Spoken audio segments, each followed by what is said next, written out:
ఇండస్ట్రీలో మరో విషాదం చోటు చేసుకుంది. ప్రముఖ సినీ నటి మీనా భర్త విద్యాసాగర్ హఠాన్ మరణం చెందారు. పోస్ట్ కోవిడ్ సమస్యలతో చెన్నై ఎంజీఎం హాస్పిటల్లో చికిత్స పొందుతూ కన్నుమూశారు. విద్యాసాగర్ మృతితో మీనా కుటుంబంలో విషాద ఛాయలు అలుముకున్నాయి.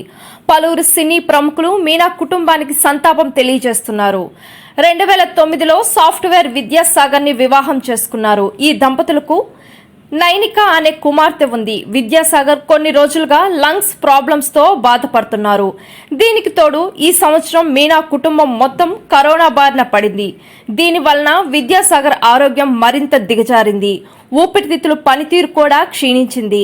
ఈ క్రమంలోనే విద్యాసాగర్ ను ఎంజీఎం హాస్పిటల్లో చేర్పించారు. ఆయన చికిత్స పొందుతున్న సమయంలో దురదృష్టవశాత్తు గత అర్ధరాత్రి కన్నుమూశారు.